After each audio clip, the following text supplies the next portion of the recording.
The line at the coffee shop was long and tense, but not more than the silence that followed a cruel laugh. An 86-year-old man, fragile in frame but dignified in presence, stood quietly at the counter. His faded army jacket bore a single patch, a symbol of a unit most people had forgotten. Behind him, a younger man, loud, smug, dressed in expensive business clothes, mocked the veteran under his breath, then out loud. He mimicked his slow walk, mocked his wrinkled hands, and scoffed. At his age, the others chuckled uncomfortably. The veteran didn't say a word. He simply paid for his coffee and left out 1 week later.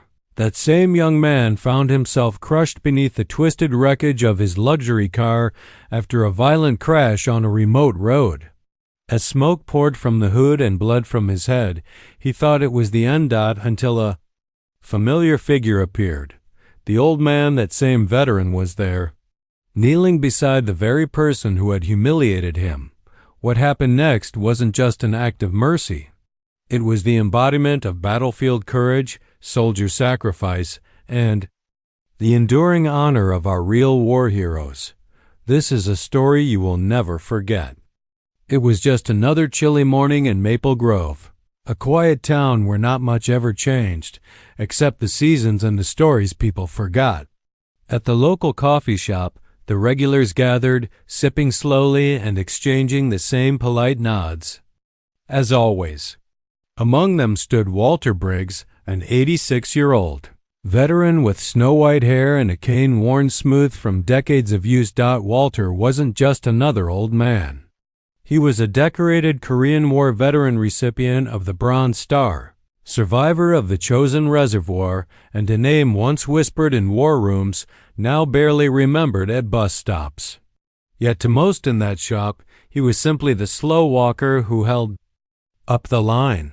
He moved forward carefully, hands shaking as he pulled out a crumpled $5 bill. The girl at the register smiled gently. She'd seen him 100 times before. But just then, a sharp voice cut through the soft hum of morning chatter. "Come on, Grandpa. Some of us have work to get to." The voice came from Derek Malloy, a well-dressed man in his early 30s. He looked like money, like confidence, like someone used to attention and getting it. His tone wasn't just impatient. It was cruel. Walter glanced back slowly but said nothing. He didn't have to. The silence said enough. But Derek wasn't finished. "Bet he's one of those guys who thinks a uniform makes you a hero," he scoffed. "Please, that was like 100 years ago." A few nervous chuckles came from behind him. No one stepped in. No one said, word. And Walter, with all the grace he could muster, simply nodded to the cashier, accepted his change, and walked out the door without so much as a glance. What they didn't see were his eyes, the deep pain behind them. The same eyes that once saw friends fall beside him in freezing foxholes. Eyes that had seen children pulled from bombed-out villages. Eyes that knew the weight of war and the cruelty of peace. Walter had lived through horrors most couldn't imagine. He'd seen death, held brothers as they took their final breath, and walked for miles with bleeding feet through enemy territory. But that morning, what hurt most wasn't a bullet or a memory. It was the sound of his dignity being stripped away by laughter. He walked home alone, the autumn leaves crunching under each slow step. His tiny apartment was filled with quiet reminders of a life once lived. In uniform medals on the wall, black and white photos, letters from comrades long gone. But they were gathering dust now, like his name, like his story. Walter sat by the window with his coffee cooling in his hands. He didn't curse the man who humiliated him. He didn't even remember his name. Instead, he looked out across the street at a flag waving in the cold breeze. To him, that flag meant duty, honor, sacrifice. It meant remembering the fallen and living with grace for their sake. But that day, something inside him cracked. Not anger, not bitterness, just a silent ache. An ache that only veterans know. The ache of being forgotten by the very people they once fought to protect. This wasn't just about rudeness. It was a small example of a larger tragedy, how society often turns its back on those who gave everything. These forgotten heroes walk among us not asking for glory, just a little respect. A nod, a thank you, even just silence instead of mockery. Back at the coffee shop, Derek bragged about the encounter to his coworkers. He thought it was funny how the old man didn't fight back, didn't talk tough. To him, that meant weakness. He couldn't have been more wrong, because Walter Briggs had more courage in his silence than Derek had ever needed in his life. It was the kind of battlefield courage that doesn't shout. It endures. It forgives. It carries the weight of memory without bitterness. And fate? Fate remembers what others forget. 1 week later, their paths would cross again, but not in a coffee shop. This time. The ground would be soaked in blood, the air thick with smoke, and the silence replaced with screams. And the man who once laughed at a veteran would find his life hanging in the hands of the very man he once humiliated. It was a Friday afternoon, sun blazing, traffic thinning. Derek Malloy had just wrapped up another high-stakes sales pitch, the kind that made him feel invincible. His Bluetooth headset was still lodged in his ear as he slipped into his black BMW, scrolling through notifications before even turning the key. The world always moved fast for Derek. Calls, meetings, appearances. To him, slowing down was a sign of weakness. But fate has a way of enforcing pause. As he barreled down Route 9, just past mile marker 42, he glanced down for 1 second. A text from his assistant popped up. He reached. And in that moment, the front wheel clipped the edge of the road. Everything that followed happened in a blur, metal screaming, glass exploding, the world flipping sideways. The BMW slammed into a tree. The hood folded like paper. Steam erupted from the radiator. The cabin filled with smoke. Derek's chest slammed into the wheel, the airbag only partially deploying. Blood dripped from his brow. His legs were pinned. He tried to scream, but all that came out was a gasp, broken and terrified. He was alone. Cars rarely passed this stretch of Route 9, and his phone? Somewhere in the floorboards. Crushed. Time slowed as he drifted in and out of consciousness. He thought about his family, about all the moments he never paid attention to, about that old man Walter. The way he had mocked him, belittled him. The shame of it now twisted harder than the metal around him. As smoke thickened, Derek coughed and panicked. This was it. He knew it. He was going to die alone on the side of the road. But then footsteps. Slow, purposeful, crunching gravel. Through the smoke, a silhouette emerged, frail, thin, leaning on a cane. Derek blinked hard. At first he thought he was hallucinating.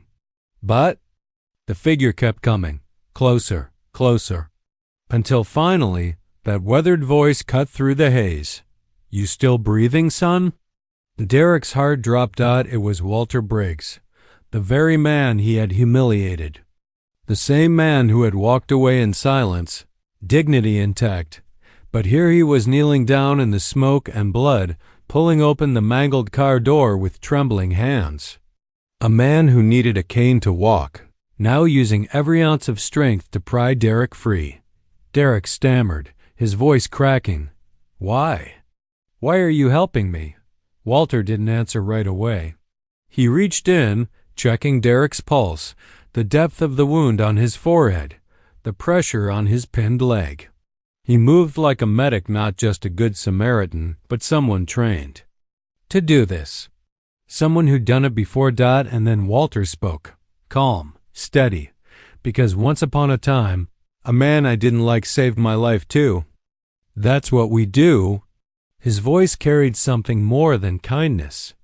It carried memory of a battlefield long ago, of brothers in arms who didn't care about politics, race, or pride, who pulled each other out of burning tanks and broken trenches because they were soldiers. Because that's what real war heroes do. Walter tied a strip of cloth around Derek's bleeding arm with the precision of someone who had done it under fire. Then he reached for his old flip phone and called 911. Male, late 30s. Car wreck. Pinned in. Route 9 past mile marker 42. This is retired Sergeant Walter Briggs. We need a rescue crew now. The dispatcher responded with urgency. Help was on the way, but Walter didn't leave Derek's side. He sat in the dirt, smoke swirling around him, one hand on Derek's shoulder, the same shoulder that once shrugged him off in a coffee shop. Now trembling, afraid. Hold on, son, Walter said softly. Help's coming. Minutes later, sirens echoed in the distance. Firefighters and paramedics arrived, rushing in with stretchers and cutting tools. They pried Derek out while Walter stepped back quietly, leaning heavier on his cane now, sweat beading on his brow. One of the paramedics looked at him with wide eyes. Sir, you shouldn't be this close to the wreck. Are you injured? Walter shook his head. No, just old. As they loaded Derek into the ambulance, he reached out, grabbing Walter's hand. Tears filled his eyes. I'm sorry, he whispered. I was so wrong. Walter nodded, his eyes heavy with unspoken emotion.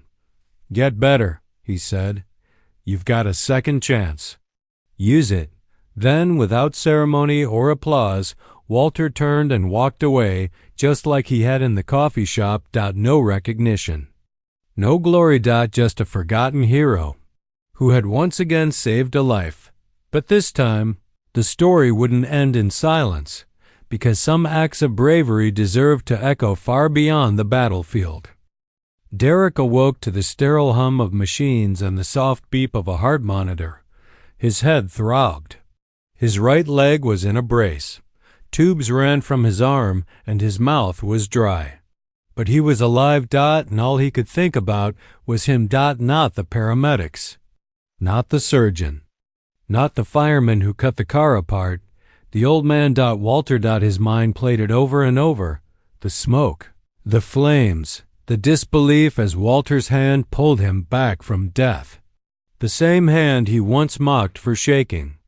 The same man he dismissed as useless. Now, that man had given him the very thing he didn't realize he was about to lose: his life.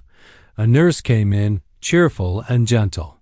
Derek's voice cracked as he asked, The old man who saved me. Do you know his name? She smiled warmly. Everyone's been talking about him. Walter Briggs, retired Army sergeant. He stayed until the ambulance took you. Didn't ask for thanks, just walked home afterward. Derek was silent. His throat tightened. That night, as the city lights flickered through the hospital blinds, Derek did something he hadn't done in years. He cried, not from pain, but from shame and clarity. He thought about his life, the arrogance, the noise, the obsession with status, all the shallow ways he measured value. He had dismissed a real war hero like a piece of trash because he walked slow, because his jacket was old, because his skin had folded with age. Yet that man had more battlefield courage in one moment than Derek had known in his lifetime. For the first time, Derek truly saw the depth of a soldier's sacrifice, not just in war but in peace. The years after, the decades when their names fade, their stories go untold, and the world moves on. Until it needs them again. Derek asked the nurse to bring him a notepad. He wrote a letter. It was raw, honest, apologetic, and filled with words he never thought he'd write. You didn't owe me a thing, but you gave me everything. You saved me not just from that car but from myself. I mocked a man who carried the weight of a nation on his shoulders. I see that now, and I'm sorry. The next morning, Derek insisted on being taken against medical advice to Walter's small apartment, just 2 miles from the coffee shop. He arrived in a wheelchair, cast on his leg. Eyes heavy with regret and awe, Walter opened the door slowly, surprised. He was still wearing the same jacket, the same patch, the same quiet strength. For a moment, neither man spoke. Then Derek broke down. "I don't know how to repay you," he whispered. Walter looked at him, his face lined with time, but filled with something fierce and noble. "You already have," he said. Derek didn't understand. Walter walked over to a small shelf lined with old photographs, black and white, moments frozen in time.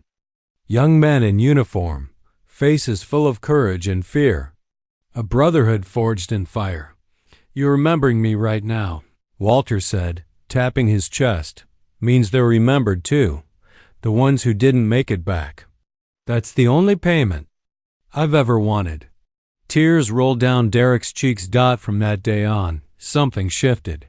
Derek, once proud, loud, and careless, became a different man. He began speaking at local schools, telling Walter's story. He used his business connections to fund programs for local veterans. He made sure their stories weren't buried beneath silence anymore.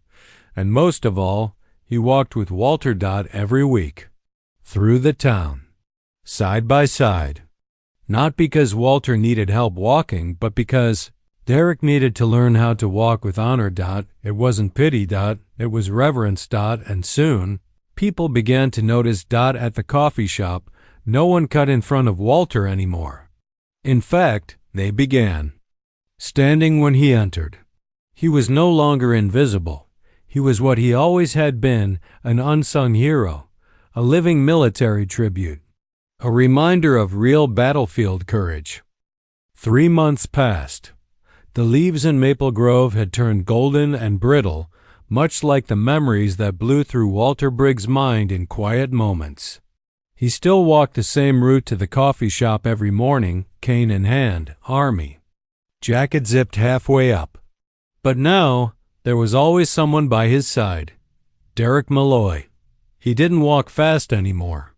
Not because of his healing leg, but because he had learned the value of slowing down, of paying attention, of looking someone in the eye when you say thank you. Derek had become something unexpected, a student, not of war but of honor. He listened to Walter's veteran stories with the kind of reverence usually reserved for libraries or church pews. Each story carried the echoes of emotional storytelling of fear, sacrifice, loyalty, and love found in the darkest corners of battlefields far from home, and Derek began retelling them at schools, at community centers, at corporate events where people once rolled their eyes at old men talking about war. He used his voice, once full of ego, to lift up the voices of the forgotten heroes, and people listened. One morning, something unusual happened. Walter and Derek walked into the local VFW hall expecting their usual quiet breakfast. Instead, the room was filled with applause. Veterans, young and old, stood shoulder to shoulder. Children waved small American flags. Even the mayor was there. Derek wheeled Walter to the front, confused, overwhelmed. And then a citation was read aloud. In honor of a man whose silent courage saved lives on foreign soil and again on home ground. For proving that real war heroes don't need medals to be brave, only a heart strong enough to forgive and hands willing to serve. They handed Walter a plaque. But more than that, they gave him what he hadn't received in decades. A standing ovation. The kind that doesn't just clap for a man, it lifts his story into the light. Walter, moved beyond words, tried to speak, but his voice cracked with emotion.